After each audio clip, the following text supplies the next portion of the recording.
ایک دفعہ کا ذکر ہے کہ ایک بادشاہ تھا اور وہ اپنی رعایا سے بہت پیار کرتا تھا اور اپنی رعایا کو کسی بھی صورت میں غم میں نہ دیکھ سکتا تھا۔ اس طرح اس کی رعایا بھی اپنے بادشاہ کو بہت چاہتی تھی۔ ایک دفعہ وہ شکار کے لیے کہیں جا رہا تھا کہ راستے میں اسے ایک بوڑھا آدمی نظر آیا۔ اس نے بادشاہ کو ہاتھ کے اشارے سے روکا۔ بادشاہ رک گیا اور کہنے لگا، کیا بات ہے، آپ نے مجھے کیوں روکا ہے؟ بوڑھا آدمی کہنے لگا، آپ ہمارے ملک کے بادشاہ ہیں نا؟ بادشاہ کہنے لگا، جی بالکل، کیا آپ ہماری رعایا میں سے ہیں؟ بوڑھے آدمی نے سر ہلاتے ہوئے جواب دیا، جی بادشاہ سلامت، میں نے آپ کو کبھی نہیں دیکھا تھا کیونکہ میں اپنے کام میں اتنا مصروف رہتا تھا، فرصت نہیں ملتی تھی آپ کو شکریہ ادا کرنے کی۔ بادشاہ نے کہا، آپ کس بات کے لیے میرا شکریہ ادا کرنا چاہتے ہیں؟ بوڑھے نے جواب دیا، کیونکہ آپ رعایا کو اتنے اچھے طریقے سے سنبھالتی ہیں۔ آپ کو ایک چیز دیتا ہوں۔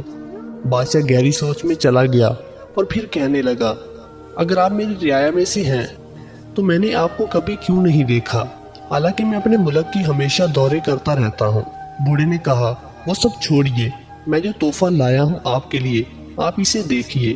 اور یہ کہہ کر اپنی جیب میں سے ایک انگوٹھی نکالی اور بادشاہ کو پہنا دی۔ بادشاہ نے اس کا شکریہ ادا کیا اور اپنے سفر پر نکل پڑا۔ وہ اس جنگل میں آ گیا جہاں وہ شکار کرنا چاہتا تھا۔ دیکھتے ہی دیکھتے اس نے خوفناک شیر کو دیکھا جو بادشاہ پر حملہ کرنا چاہتا تھا۔ بادشاہ نے اپنی تلوار نکالی اور شیر کو مار دیا۔ رات گہری ہو چکی تھی، چنانچہ بادشاہ نے واپس جانے کا فیصلہ کیا اور تھوڑی دیر بعد سفر کر کے وہ اپنے دربار پہنچ گیا۔ دوسرے دن بادشاہ اپنے دربار میں بیٹھا اپنے وزیر کو شیر والی بات بتا رہا تھا کہ اچانک بادشاہ کے پاؤں کے پاس سے سانپ گزرنے لگا جو بادشاہ کو ڈسنا چاہتا تھا۔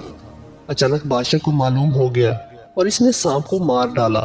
پھر اس کے بعد بادشاہ نے اپنے وزیر کو اس اجنبی تحفے کے بارے میں بتانے لگا۔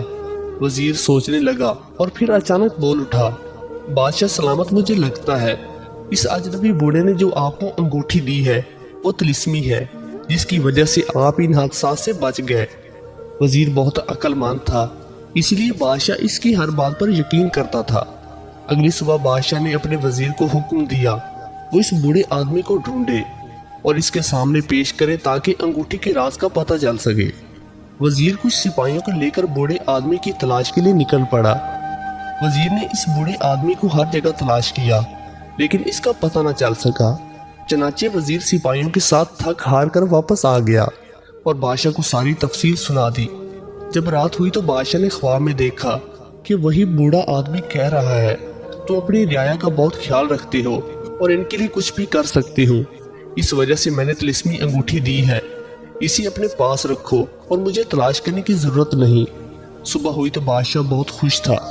وزیر نے اس خوشی کی وجہ پوچھی تو بادشاہ نے وزیر کو سب کچھ بتا دیا اور اس طرح بادشاہ اجنبی تحفے سے واقف ہو گیا اور خوشی خوشی رہنے لگا۔